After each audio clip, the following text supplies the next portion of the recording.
అధికార టీడీపీలో పదవుల కేటాయింపులపై తమ్ముళ్లలో ఎందుకంత ఆగ్రహం వ్యక్తమవుతుంది? పార్టీ కోసం కష్టపడిన వారిని కాదని జంపింగ్ లీడర్లకే పెద్దపీట వేస్తున్నారనే విమర్శలు బహిరంగ వేదికల దాకా ఎందుకు వెళ్లాయి? ఇక విపక్ష వైసీపీలోనూ పరిస్థితి ఇందుకు భిన్నంగా ఉందా?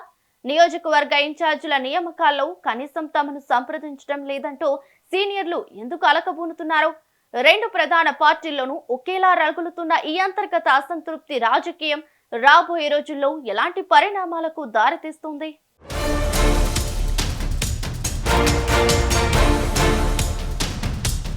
టీడీపీ అధికారంలో ఉన్న పార్టీ. సో నాయకులు కొంత మేరకు పదవులు దక్కలేదనో లేక ఆధిపత్య ఆకాంక్షలతోనో అసంతృప్తి నెలకొంది. దీనిని సరిచేసేందుకు పార్టీ అధినేత చంద్రబాబు ప్రయత్నాలు చేస్తున్నారు. అయితే చిత్రంగా వైసీపీలో కూడా ఇలాంటి పరిస్థితి నెలకొందట. పలు నియోజకవర్గాల్లో నాయకులు అసంతృప్తితో ఉన్నారట. గెలిచినా ఓడిన ఎమ్మెల్యేలు అనే తేడా లేకుండా వైసీపీలోనూ నాయకులు అధిష్టానం తీసుకునే నిర్ణయాలపై అక్కస వెళ్లగక్కుతున్నారు.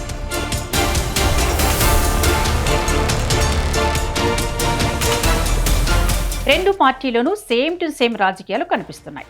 టీడీపీ విషయానికి వస్తే పదవులు ఈ తరహా చర్చకు దారితీస్తున్నాయి. తాము చెప్పిన వారికి కనీసం నామినేటెడ్ పదవులు కూడా దక్కడం లేదని వాపోతున్న వారు టీడీపీలో ఎక్కువగా కనిపిస్తున్నారు. దీంతో పాటు పొరుగు పార్టీల నుంచి వచ్చిన వారికి ప్రాధాన్యత ఇస్తున్నారని, పదవులు కట్టబెడుతున్నారని పసుపు సైనికులు కామెంట్ చేస్తున్నారు. ఇది ఇప్పుడు 4 గోడలు దాటి బహిరంగ వేదికలపైకి చేరుకుంది.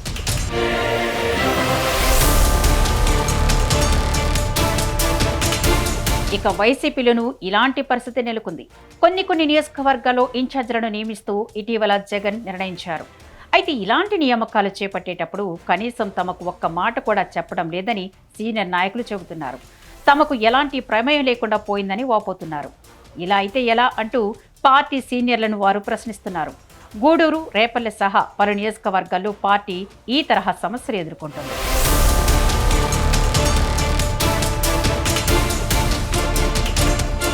అదే సమయంలో టీడీపీలో తమకు ప్రాధాన్యత లేకుండా పోయిందని సీనియర్లు వాపోతున్నారు.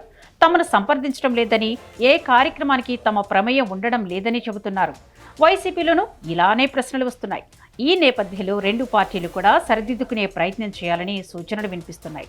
కానీ నేటి తరం ఆకాంక్షలకు అనుగుణంగానే నిర్ణయాలు తీసుకుంటామని పార్టీలు చెబుతున్నాయి.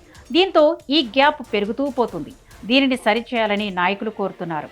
కానీ సర్దుకుపోవాలని పార్టీలు చెబుతున్నాయి.